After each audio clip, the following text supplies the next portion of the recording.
Welcome back to One on One with Mr. U. Of course, I'm your host, Mr. U. In studio with us, executive coach, best-selling author of Becoming One with Christ and Love Letter to the Virgin Mary.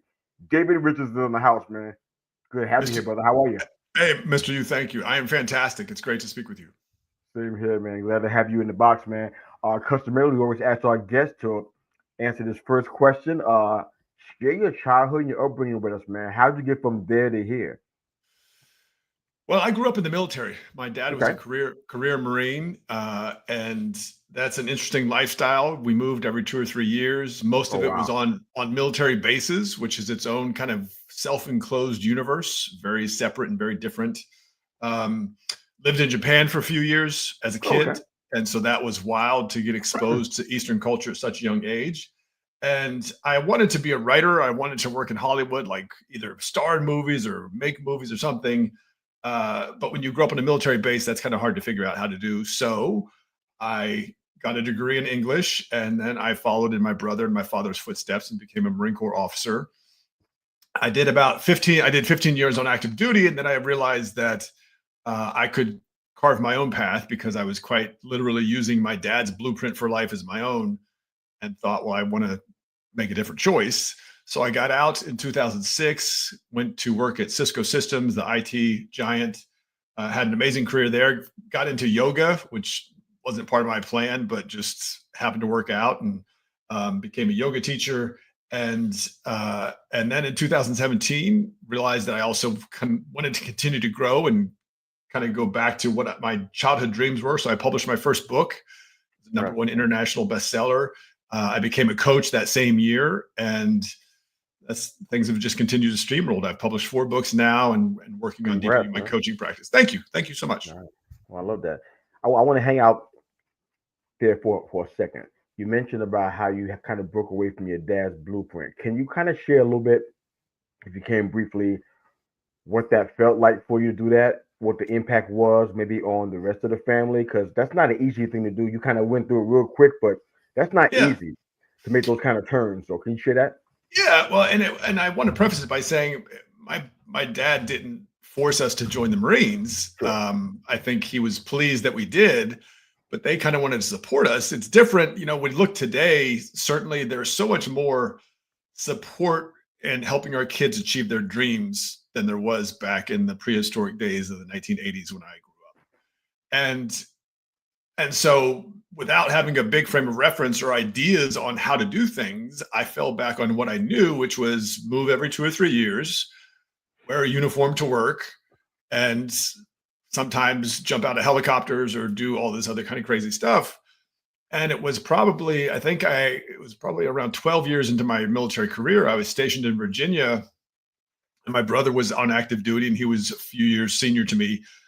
And we got together, and just through a dinner conversation we had, it made me realize that I was literally using my dad's blueprint. His, 31 years, he got a good pension out of the military and went on to have a successful corporate career. And that's what I was kind of looking at doing. And it was just through the conversation with my brother, because he hadn't, my dad had been in the infantry, and then he got into computers after the Vietnam War. My brother was in motor transport and then became an intelligence officer. I was an artillery officer, so it was kind of more combat arms like my dad. But then I got into computers like my dad had, and I realized I'm literally using this blueprint. And it wasn't, I think my parents, probably my dad in particular, probably would have liked to have seen me stay in, just to see how far I could have taken my career, because there is it is, when you get into the military, the higher up you get, you see it as an element of power, and not from a egocentric standpoint, but to use and understand the machine of war, and to really be able to affect it, is an incredible responsibility. And I was getting good at that. At the same time, I wanted to write. I wanted to do these things, and it's very hard to do that when, if you only live in a place for 2 or 3 years, it's, let me get used to this place. Let me get used to the job. Let me get used to, if I have family, getting them all set up in schools and things. And Yeah. then by the time all that gets situated, you're moving again. And I had been married and divorced, didn't really like that. and didn't like the fact that I was now kind of recreating my childhood of moving all the time, but I was getting paid to do it. And so for me, the decision was just do something that's unexpected, do something that you don't necessarily know how it's going to work out, and start to create your own path. And that was kind of the decision. My dad was very supportive of it. Like I said, I think he would have liked to have seen me stay in Sure. because I had some success in the military. Ultimately, it was my decision. No, I love that. I love that. I want to come back to one point that you made there, but you had a fascinating journey, man. You've been to a lot of places, been to a lot of things. You mentioned a near death experience as a child. Yeah. I think those are the kind of situations that really shape us. It shapes our mindset. It kind of helps direct us, sometimes in good, sometimes in bad ways. I love to hear the impact of that experience on your mindset. Yeah. So just really quickly, it was the only time when I was growing up that we lived off base. So we lived out in Okay. town outside of the University of Maryland in a town called Hyattsville. Okay. And it was very different, obviously. So this was, the mid 1970s. The Vietnam War was just winding down. It wasn't a popular war in the country. And it was wild because obviously all our neighbors had different jobs. My dad was the only person on our block in the military. And my best friend, I won't go too far into the story, but used to get into these fits of rage. He spazzed Wow. out. He would have these temper tantrums, but could be really violent. And one time he got in one of those and he threw a hammer and it hit me in the back of the head. Mm. And I was out. And what happened, and I put this memory out of my mind until the pandemic when I revisited it early in 2020. But I remember watching his brother carry my body. And I was outside my body, obviously, but he was about 15. I was 15 feet behind them. And it was a very kind of dark picture, but he was carrying my body and he was surrounded by my brother and his brother. Um, and I couldn't get back into my body. And Wow. when I came back to that in the pandemic, it was wild because I had always that memory kind of was always present with me, but I hadn't really taken time to acknowledge it. And then during the pandemic, we all had a lot of time on our hands. And I came back to it and it made me realize, oh my gosh, I had a near death out of body experience. And that in some ways was a huge turn on faith because then when I realized, well, if my consciousness was outside my body, which it clearly was, that spoke to a much deeper sense of spirituality. No, that makes a lot of sense. So thank you for sharing that, man. I really appreciate Sure. that. Sure. You talked. There's a lot of things I want to get into, and I hope we have enough time to get there. But you mentioned about the machine of war and your dad wanting you to kind of move up the ladder, I guess, if you will, in the Yeah. military because it will provide you with a level of access, maybe, or influence. What does it mean to you now, after all things in hindsight now, about shaping true influence? Because I feel like in the world that we live in, whether it be in the podcast run, which you're a frequent guest on many shows now and doing a great job from what I'm understanding, and on my side as a host and a guest, we hear people who will call themselves influencers, Right. or their idea of influence is a little different to me. Yeah. I'm from your era. I was born in '70, so Okay. I kind of see things differently. Yeah. Yeah. Yeah. My dad was in Nam as well, and I see things differently as far as what it means to be influential. But in your assessment, what do you think true influence is, and what are you doing to kind of shape that? Sure. It's a great question. I feel like today, we live in a culture. You and I grew up in a very different culture. I was You 69, betcha. so we're not. So, in one sense, if you and I wanted to learn, today people can learn anything in seconds on their phone.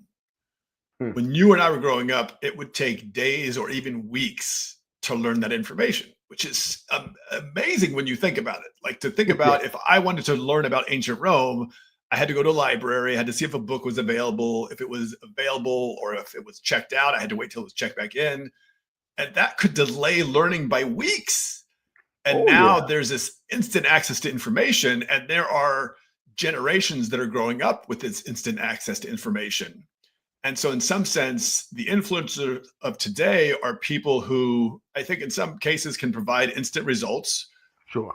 In other cases, I think they have a really interesting idea that catches on and they go with it. It doesn't necessarily add tremendous value, but they build a momentum. And part of it is, honestly, Mr. Yu, the other big difference today is we live in an outrage culture.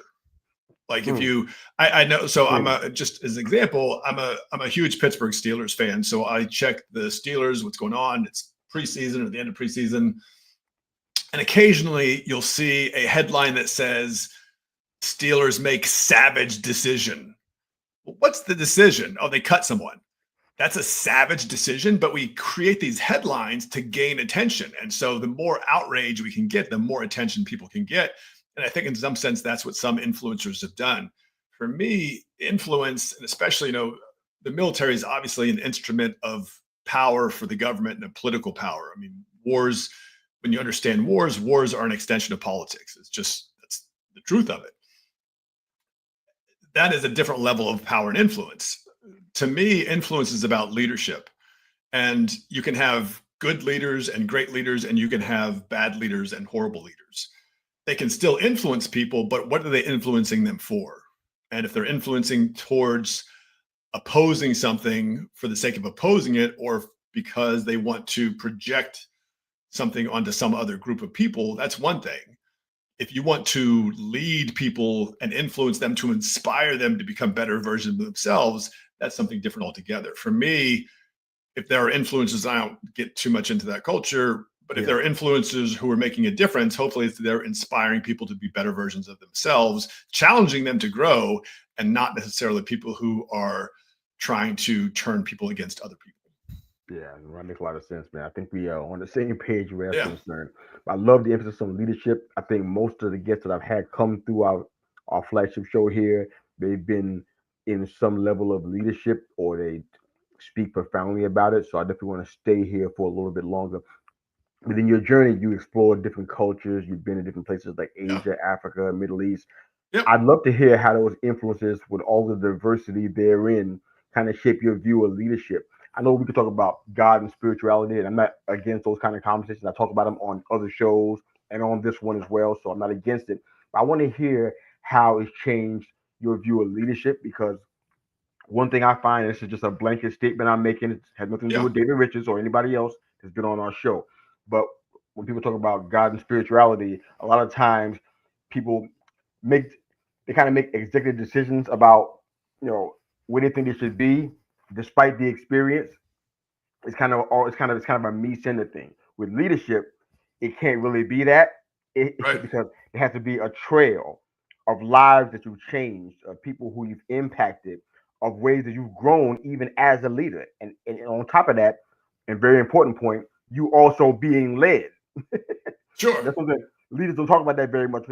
How you lead people. You got websites and all kind of graphics and stuff on social media, but how are you being led? And the conversation changes when you go there. But explain how those cultures and your exploration, your experiences there have changed your view of leadership. If that makes sense, hopefully. Oh yeah, absolutely. Well, it starts. So we spent 3 years in Japan, and I was 10 when we moved there. While we were there, we traveled to the Philippines, we traveled to South Korea, and it was incredible to see cultures that were so completely different from what I grew up in the United States with. And there's a tremendous influence there because there is their belief system and there is their culture, and you see how dramatically that difference showed up. And even as something like I was a kid, so but I remember how cool Japanese toys were compared to American toys, and it sounds funny, but they were more detailed, they were more intricate, and there was a that level of complexity also kind of gave it a level of beauty, and that is inherent in Japanese culture. From there, it was, fast forward 15 years or 12 years or so, and I was in Somalia, I was in Singapore, I was in the Oh United Arab wow. Emirates, and certainly that was a huge, Singapore was very sort of reminiscent of Japan to a certain extent, although it was much cleaner because Japan, we lived on Okinawa, and it wasn't necessarily a really robust economy on the island. But Singapore is a very clean country. And then we went to Somalia, and Somalia was like, this was during Operation Restore Hope back in the 90s, and it was a country in ruins. I mean, I've never Yeah. seen a city that looks like it's decaying, and yet it's Muslim. So you heard the call to prayer all the time. And it was really kind of alluring and haunting at the same time because you don't hear church bells in the United States 5 times a day. Yeah. Um, Then going to the UAE and seeing that it was kind of a mix of cultures. There were a lot of British people. There were a lot of Indians in the United Arab Emirates. And then from there, Europe, I went back to UAE just last year. I went to India. I've been to lots of different places. And what's beautiful about it is you start to see, and even during the pandemic, let's look at the pandemic, right? Because the pandemic was the great equalizer. Sure. Because everyone, unless you were in hospitals, some like essential service industry, most people were working from home or living from home. And yet, when you got on calls like this with other people, even across the world, it was a great equalizer because you saw people from India who were living in their living room, and you see their kids and you see their pets, or you have a call with people in Australia and you see them, they're in their kitchen and you see them with their pets and their family. And you start to see that beliefs, especially beliefs about whatever is above us or higher than us, are so sometimes rigid and also so diversified, but so is the human experience. And what I kind of really came to appreciate about leadership is the ability to connect with someone in an authentic way in order to influence their thoughts, feelings, behaviors, and actions towards a beneficial outcome. And that is when you understand that at a universal global level, you can influence anyone because it's really about building general rapport with someone, genuine rapport with someone, and then seeing what are they trying to accomplish? What do they need in their life? And how can I help satisfy that? And if there's something that I am inspiring them or wanting them to take action on, how do I inspire them to do that? Makes sense. Makes sense. I hope I'm not getting this wrong, but would you describe your household traditionally as a traditional Christian household? If Yeah, so, very, what very what much does that so. look what that look like for those that may be watching and listening who don't have any idea what that really means? Yeah, so we went to church every Sunday, usually Sunday Okay. morning around 8. We would, I think especially when we were younger, I think it maybe dropped off a little bit when we became teenagers, but when we were younger, my brother's 3 years older than me. We would read, my dad had this book called The Upper Room, and it's like a little monthly subscription book, and it has daily Bible passages and then thoughts on the passage. Okay. And so I remember at nighttime, at dinner time, one of us would read the passage, and then we would have a discussion about it at the table. And it was kind of this, you know, a theological leadership session at the table. Sunday school, a couple church camps, but it was very conservative based on that, and it was Protestant as opposed to Okay. Catholicism, which is much more rigid and structured. But that was kind of the basis for our family life. It wasn't that there wasn't an overt religious tone to our family. There weren't a lot of crosses hanging up or things like that. It was much more foundational, I think, for our family. My dad was from Iowa. He grew up, right on the heels of the U.S. victory or the Allied victory in World War II. And my mom was from Pennsylvania, from outside of Pittsburgh. So they both grew up in traditional homes, and certainly my dad being from the Midwest, if I went out to his hometown today, it's still Yeah. really small and feels like it's 80 years ago. Yeah. Okay. So you mentioned a lot about embodying your faith. I definitely want you to touch on that really quickly before we move Yeah, on. yeah, What does that look like? Because I know people who may hear about a traditional Christian household. I guess technically I have one too. Mine's is a little bit different, but embodying your faith as opposed to just saying, this is something I believe in. Why is that yeah. a benchmark for you? If you can Yeah, give one. yeah. So and it's funny because I just was talking to one of my coaching clients about this earlier today. So I was in college when Michael Jordan was dominating the NBA with the Chicago Bulls. You mean the And goat? Is that who you meant? yes, the Okay. GOAT. And I had my pair of Air Jordans, and I didn't. Sometimes I drank on weekends, but I was part of a fraternity, and I didn't always like to do what the fraternity did on weekends. So I would go to one of the gyms on campus at Penn State, and I'd play basketball for 2 or 3 hours. And I wanted to be like Mike, just like those Gatorade commercials. So I'd stick my tongue out, I'd kick my leg out when I did my jump shots, my fadeaways or Oh, whatever. brother. Oh yeah, oh yeah.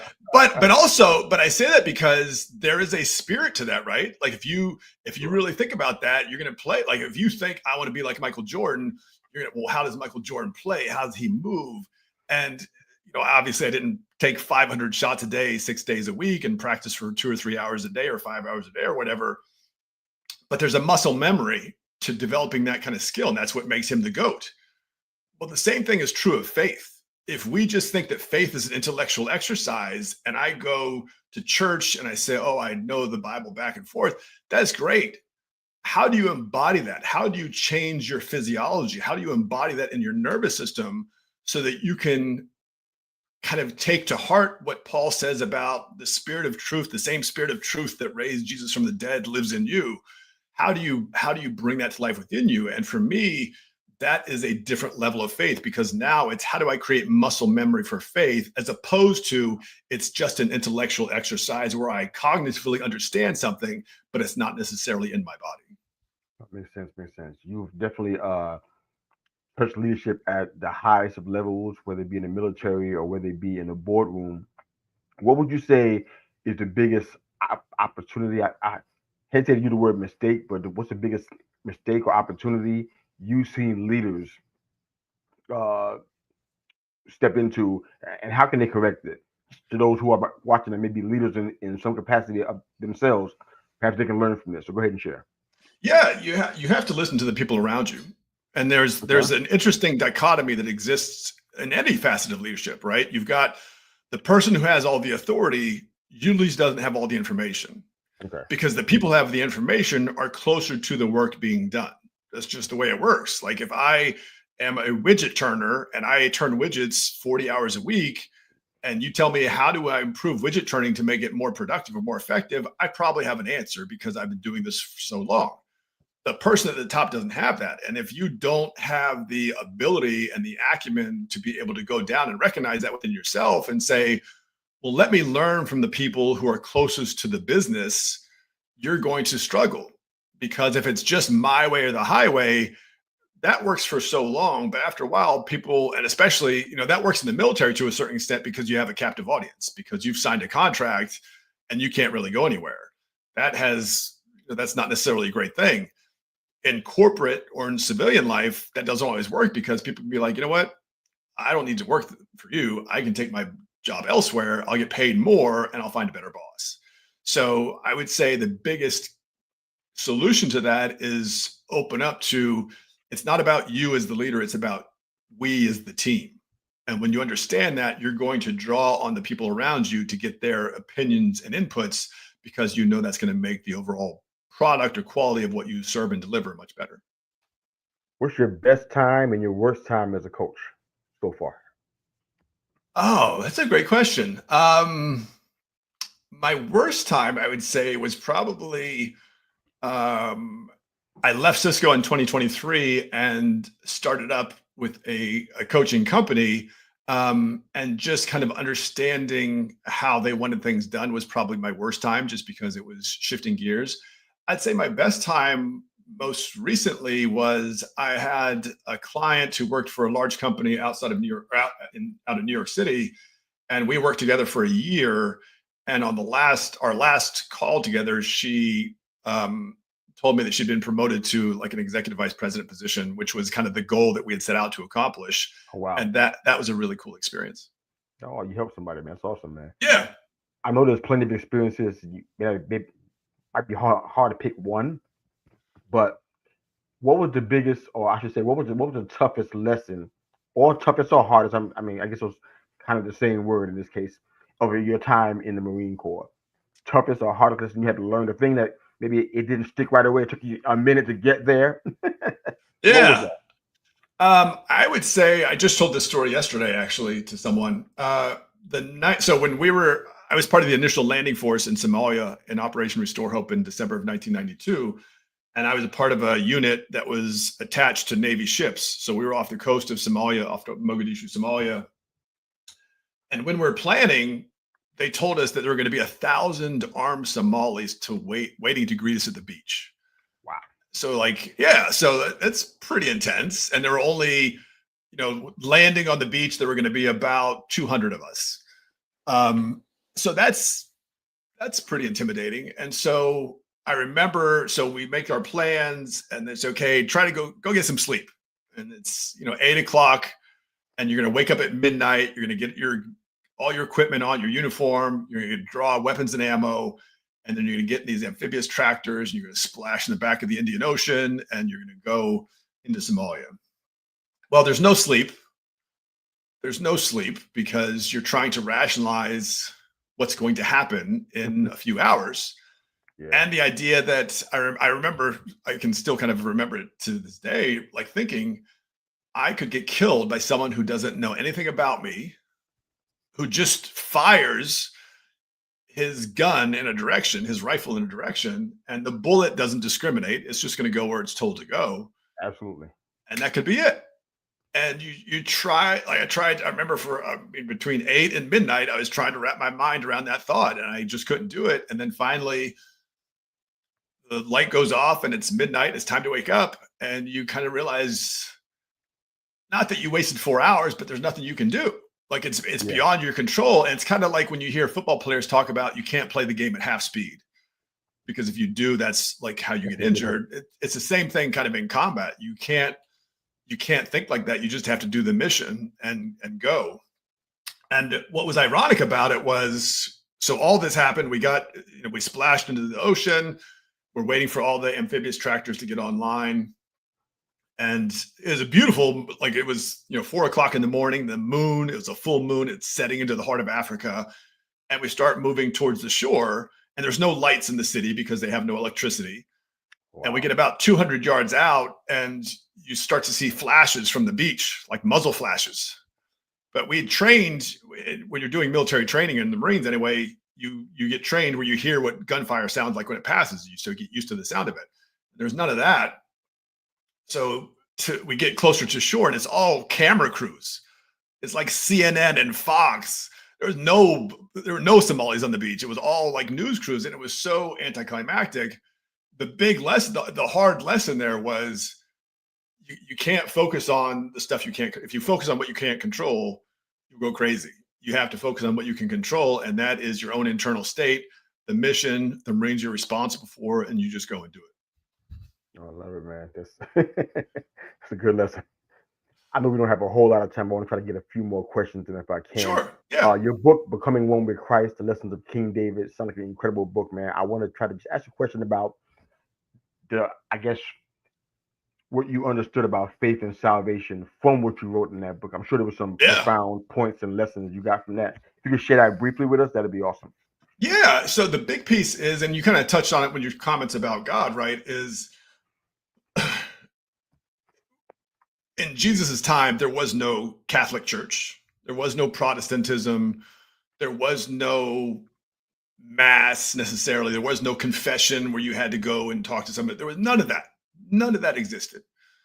And what I came to realize kind of through the writing of that book and looking at it from King David's perspective, because there's a promise made to King David about an everlasting kingdom, and it's on Jesus's shoulders to build that kingdom.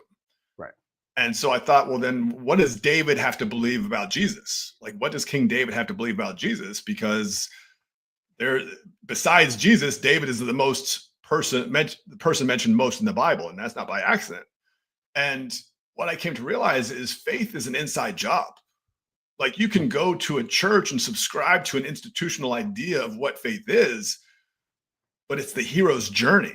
Ultimately, you have to personalize your faith within you. And if you believe in life everlasting or some kind of perpetual consciousness in the hereafter heaven, you have to consciously make that journey. I think through my own, and it's not just that book, it was certainly Love Letters to the Virgin Mary as well, which preceded that book by a couple of years. There's this idea that we die and then just wake up in a place we've never been to, in a body we've never known, and suddenly things all are perfect. It just, that was harder for me it became increasingly harder for me to believe. And what I started to believe was faith is a physical act. Like, it is like a muscle. Like, you have to exercise that muscle, and the stronger it gets, the stronger you become.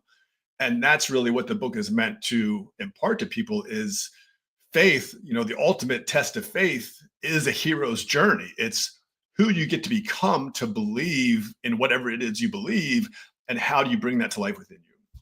I love that, man. When I say rock bottom, what's that mean for you? Oh man. That means January 2020 for me. Hmm. I was so by January 2020, I'd been married and divorced twice. I was 2 months removed from a 3.5 year relationship, and I was living with family. I could have gotten my own place, but we had my ex, we had lived in a house that she owned, and we split the bills on. And for me, it was kind of this. I've been through this story before, and so I need to change something. And Sure. I tried not to tell myself that this isn't the lowest point of your life. And in some cases, it almost became when the pandemic then hit, it was like, okay, no, you're going to go even lower. But for me, January, it was really hard because, in one sense, I knew that something was going to change because I had made the decision to change.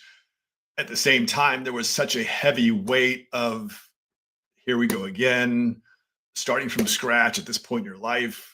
And it was a really heavy burden that I did my best to kind of focus on the glimmer of light that I had this idea for my third book. And that was going to take me into the next phase of my life. Okay. No, thank you for sharing. That's pretty interesting to hear that. So, somebody listening right now, and this is our penultimate question, if you will. If somebody listening right now who's struggling in their faith, maybe in their career, maybe a relationship issue, or they just don't see themselves as a leader, or they're trying to figure that out, what would you say would be the first step to kind of help them get on track? It's going to sound so simple, Mr. Yu. I would say pick up a pen and paper and start writing your life story. Hmm. Because, in this day and age where AI is doing so many amazing things, and AI can make movies now, AI can write books, AI cannot express for you your personal experience of life. When I had the idea to write my third book, initially that idea was born right around the time that my relationship was ending in late October of 2019. And initially it was going to be a very different book. And then when the pandemic happened and I had some very kind of transcendent experiences happen very early on, Okay. I shifted the focus to what eventually became Love Letters to the Virgin Mary.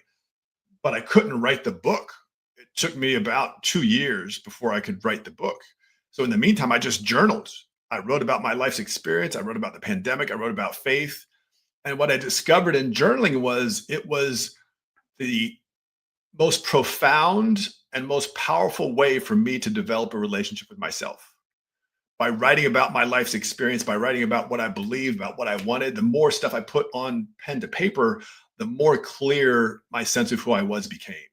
So if someone is struggling with their faith, or they're struggling with leadership, or they're struggling with their job, start to think about the life that you want to create for yourself and put it down on paper. Because when you do that, something magical happens. It helps you get clarity. And actually, what it also does is you start to tune out the outside noise of the world, all the social media, all the 57 million television channels we have, all that starts to tune out, and you start to develop, no, what do I want? Instead of me always listening to other people or other people's demands on my time, how do I create the life that I want? And when you start to realize that power, even though the first few steps of the journey can be daunting, it is so worth it when you understand what that power really is. No, I love that, man.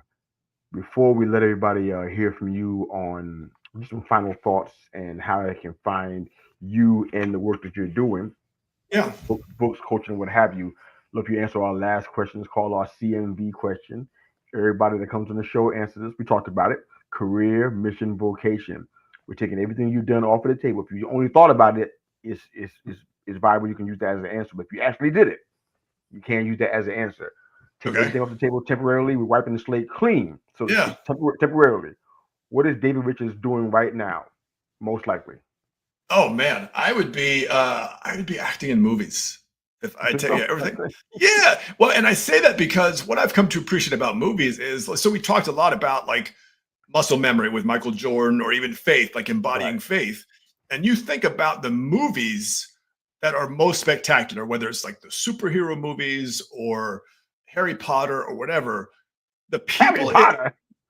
well, it's not I necessarily. was shocked that came out of your mouth. But okay, go ahead. So I know I was thinking I got into the superheroes and I thought fantasy, but let's say Tom Mission Cruise Impossible. movies.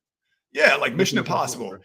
He has to, even though there's stunts and he's safely strapped into the plane when it's going upside down and stuff, as a human being, he is still experiencing that. He's having that experience in his life. And when you think about the effect, the psychological and spiritual effect that must have on a human being to go through that, you realize that's why he gets $40 million for a movie, because he's willing to go to that depth of experience. And that's what I've come to appreciate about acting. Like, I remember one of my favorite movies to use as an example is the movie Inception. I don't know if you ever saw that with I Leonardo do. DiCaprio, I have but seen if you can remember early in the movie, he's with Ellen Page and they're in like this cafe in Paris, and suddenly the city block starts to turn on an axle, like, and come over top itself. And I remember watching that 2 years ago with friends, and I was thinking, like, what does he have to believe about reality that he makes the audience believe he's experiencing that? Because that is a spiritual transformation. Like, there's no way to convince the audience that this is actually happening. You have to be really, really deeply spiritual and powerful within you. And so I never made that connection when I was younger. I just wanted to be cool. It's like, oh, I want to be on the movies. Now I appreciate what acting really means in terms of how it is a spiritual journey. That's what I would be. That's what I'd see myself doing. I love that, man. If you don't mind, in whatever order you want to do that, let Sure. everybody know where they can find your work, and take maybe 120 seconds to share whatever you want to share with Yeah. those that are watching and listening. Whatever order you want to do that in, go right ahead. Well, Floor is Mr. You yours. first, let me thank you so much for having me on. This has been My, an my pleasure. absolute My pleasure. pleasure. It's been I've great. really enjoyed it. So I'm on Instagram at David Richards Author. That is where I frequently most in terms of social media. My website, davidrichardsauthor.com, is where you can find most of my books. I'm in the process of updating the website now. All of my books are available on Amazon, so I encourage you to go check them out there. Thank you very much for your time, David. This was fantastic, man. I love this. You're a very insightful guy. You got a lot of experience and a lot of incredible thoughts, man. So thank you for sharing that with the people here, and if we appreciate you, and hopefully we get to see each other again somewhere down the line on this podcasting journey, man. But thanks again for your time. For those that are watching and listening, of course, you can find this episode on our YouTube channel, youtube.com at They Call Me Mr. You. You can find us there. Drop any comments and questions in the comment section.